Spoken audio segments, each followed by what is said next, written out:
Aimables frères et sœurs, Dieu vous bénisse abondamment.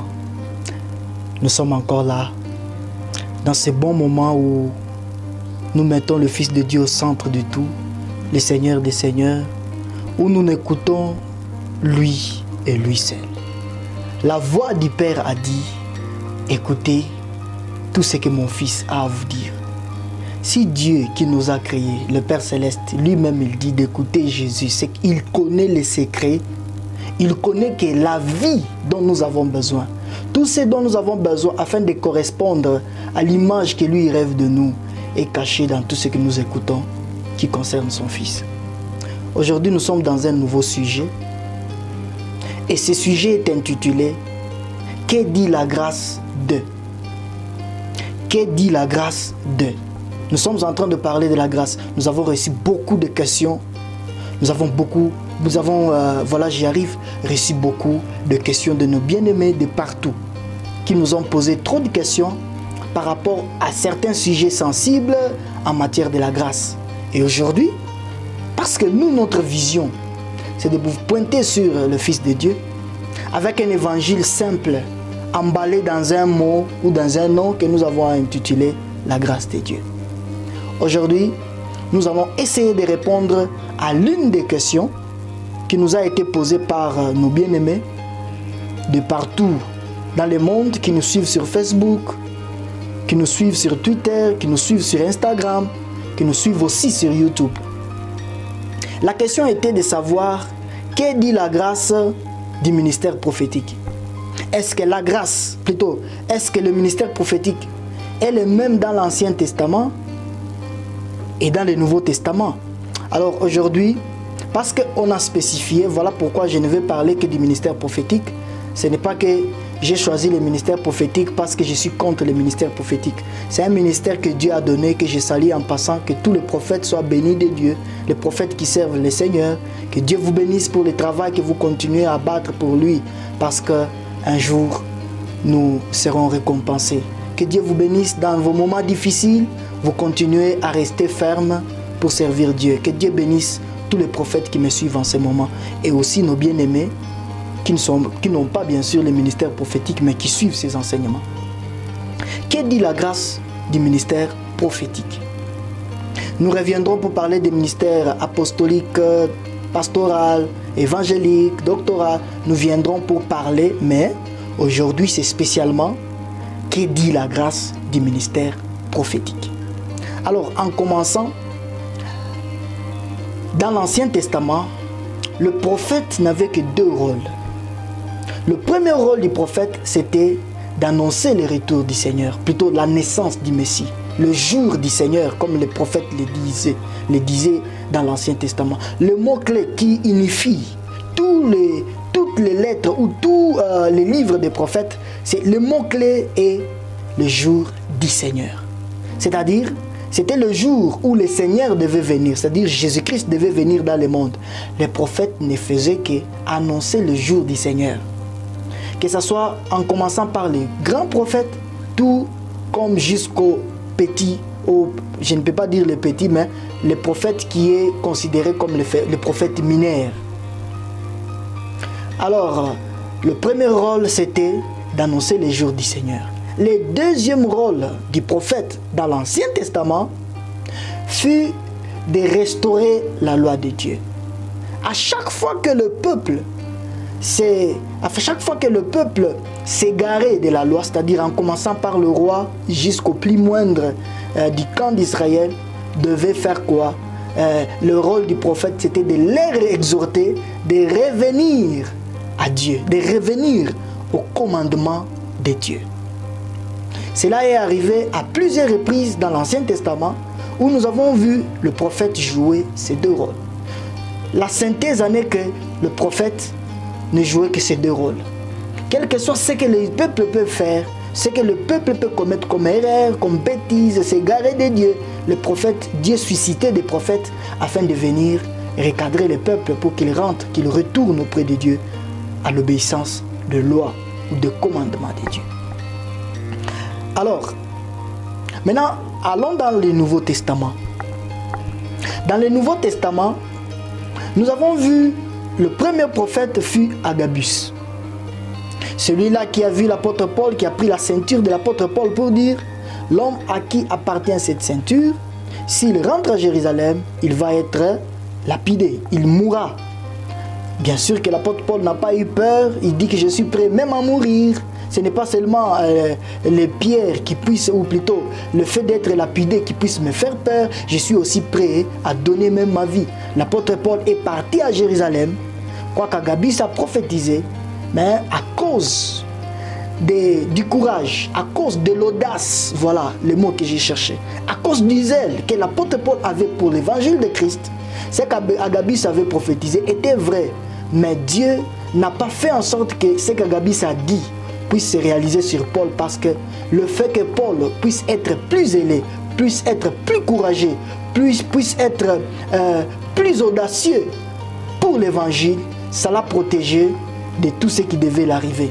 C'est juste pour nous faire voir que dans la nouvelle alliance, les ailes, la détermination, le courage qu'un homme puisse avoir pour l'évangile de Christ, je spécifie, pour l'évangile de Christ, peut tout de même annuler toute une prophétie, annuler toute une chose qui devait venir. Alors, le deuxième prophète qui est le plus grand que nous voyons dans le Nouveau Testament, il fut l'apôtre Jean. L'apôtre Jean fut le disciple le plus aimé de Dieu, de Jésus. Le disciple, l'unique disciple qui avait le droit de dormir dans la poitrine de Jésus-Christ. C'est celui-là. Il a même écrit dans son livre, il dit, au bas de la montagne, la Bible dit, il y avait ces gens qui écrivent cela. Il dit, au bas de la montagne, il y avait les disciples de Jésus, et la mère de Jésus plutôt, et il y avait aussi les disciples que Jésus aimait tant. C'est-à-dire, ses disciples étaient Jean. Jean était un disciple spécial. Pourquoi? Parce qu'il avait appris à s'approprier l'amour que Jésus avait pour lui. Mais la différence avec Pierre, c'est que Pierre, lui, il était en train de vouloir montrer à Jésus que lui, il avait l'amour pour Jésus. Or, Jésus n'est pas venu pour recevoir l'amour de Pierre, mais il est venu pour donner son amour à lui, à Pierre. Alors, Jean a compris qu'il n'avait rien à donner à Christ. C'est lui qui devait prendre de Christ. Alors, il fut le disciple le plus aimé. Pourquoi? Parce qu'il avait une attitude de recevoir de Jésus que de donner à Jésus. Ce que Jésus veut pour toi et pour moi, c'est juste une petite parenthèse. Ce qu'il veut pour toi et pour moi, c'est que tu sois celui qui reçoit son amour pour toi d'abord, avant que toi tu ne lui donnes ton amour. C'est son amour qui compte et qui peut te changer. Ce n'était qu'une parenthèse. Alors, Jean fut le disciple de Jésus-Christ. Et ce disciple-là fut le prophète qui a écrit le livre d'Apocalypse. Apocalypse fut des révélations prophétiques qu'il vit sur l'île qu'on appelle Patmos, l'île de Patmos. Jean, maintenant nous allons étudier qu'est-ce qui s'est passé avec le prophète de l'Ancien Testament et le prophète du Nouveau Testament. Quand on regarde le prophète du Nouveau Testament, à l'instar de Jean, Jean nous a révélé tout ce qui concerne Jésus dans Apocalypse. Il nous a bien sûr aussi révélé ce qui doit arriver au temps de la fin. Il nous dit qu'il vit plusieurs choses qu'il a énumérées dans le livre d'Apocalypse, mais j'aime une chose dans laquelle il était ferme et dans laquelle il nous a annoncé, cela fut ce qu'il a vu de Jésus. Il dit, j'ai vu dans Jean, je crois, dans Apocalypse 17, le verset, si je ne m'abuse pas, 14, il dit qu'il vit Jésus comme un lion, il vit Jésus comme l'agneau, il vit Jésus comme celui qui a vaincu la bête, il vit Jésus comme celui qui a délivré le monde, il vit Jésus comme l'agneau, il vit Jésus comme... J'aime quelque chose qui s'est passé, que Jean nous a révélé. Il dit, dans les cieux et sur la terre, le Père cherchait qui pouvait rompre le sceau. Il dit, il n'y eut personne dans les cieux. Même pas un ange qui a eu l'audace d'aller rompre le sceau.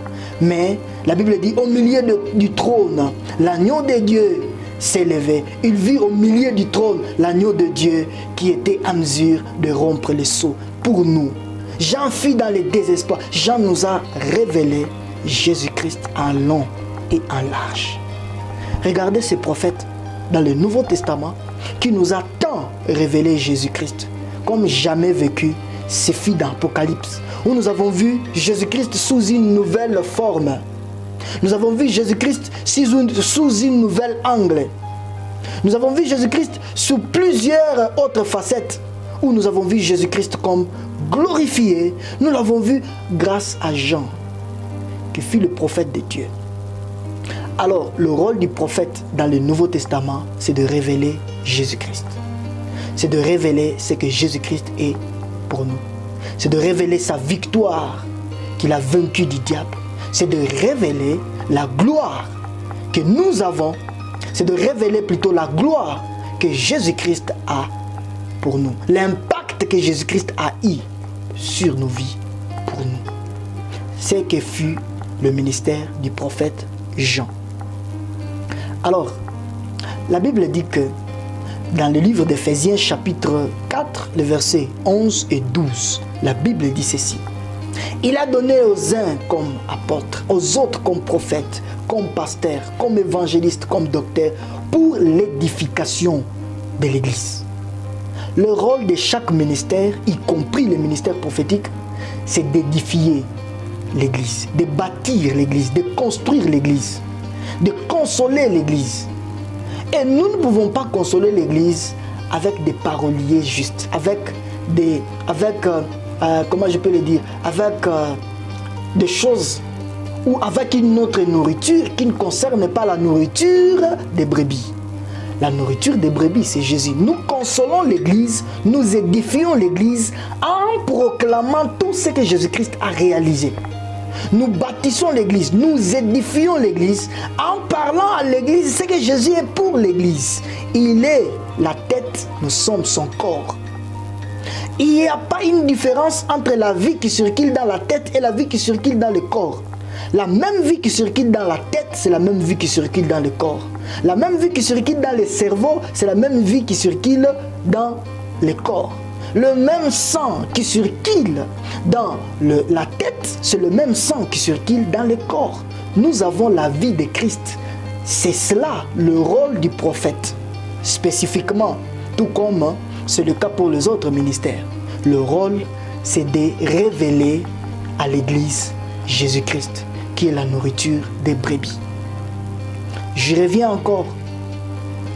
Lorsque un ministère prophétique sous la nouvelle alliance ne révèle pas Jésus-Christ, mais révèle autre chose que Jésus-Christ, c'est-à-dire ce ministère n'a pas sa place dans la nouvelle alliance.